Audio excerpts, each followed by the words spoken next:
পোশাকি নাম community lunch. বিষয়টি আসলে এলাকার কোনো এক বাসিন্দার বাড়ির উঠোনে বসে স্থানীয়দের সঙ্গে পাত পেরে খাওয়া দাওয়া। তাতে কোথাও মেনু থাকছে ডাল ভাত বেগুন ভাজা, আবার কোথাও বাড়তি হিসেবে মুরগির মাংস। প্রার্থী ছাড়াই প্রচারে বেরিয়ে মধ্যাহ্নভোজের এই কৌশলেই ভোটের আগে জনসংযোগ আরও বাড়াচ্ছে তৃণমূল কংগ্রেসের নাগরাকাটা ব্লক কমিটি। বৃহস্পতিবার এমনই খাওয়া দাওয়ার আসর বসে শুল্কাপাড়ার জয়ন্তীপল্লীতে।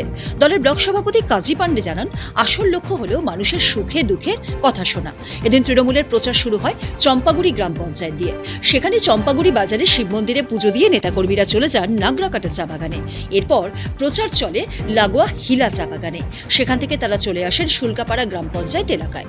স্থানীয় জয়ন্তপল্লীতে সুধা মোহাম্মদ নামে এক ব্যক্তির বাড়িতে আয়োজন করা হয় খাওয়া দাওয়ার। এরপর শুরু হয় মিছিল। এর আগে গত বুধবার একই রকম ভাবে কমিউনিটি লাঞ্চের আয়োজন করা হয় আংরাভাষা 1 এবং আংরাভাষা 2 নম্বর গ্রাম পঞ্চায়েত এলাকাকে মিলিয়ে। এই উদ্দেশ্যে আমাদের 2024 লোকসভা ইলেকশন আজকে প্রচার প্রসার ক্রমে আমরা মাইনরিটি এরিয়া শুল্কাপাড়াতে আসছিলাম। এইখানে আমরা ভোজটা করলাম। আজকে বসে চম্পাগুড়িতে গিয়ে এখানে আসলাম, ভোজ করে তারপরে একটা মিছিল করলাম, মিটিং করলাম। তারপরে একটু আমার মিছিল আছে, ডোর টু ডোর প্রচার প্রসার আছে। তারপরে আমরা টন্ডুল সাহেব ওখানে যাব। ভোট করার জায়গা প্রচার করার জায়গা অন্য থাকে, কিন্তু রেলে ট্রেনে এখন আমাদের গর্জন যাত্রাতে কলকাতাতে যাওয়ার জন্য ট্রেন ক্যান্সেল করে বিজেপি, আর ওনাদের জন্য প্রচারের জন্য ট্রেন দিচ্ছে।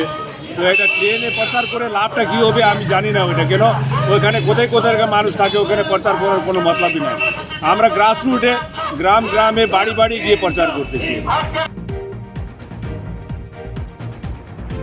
নাগরাকাটা থেকে শুভজিৎ দত্তের রিপোর্ট, উত্তরবঙ্গ সংবাদ।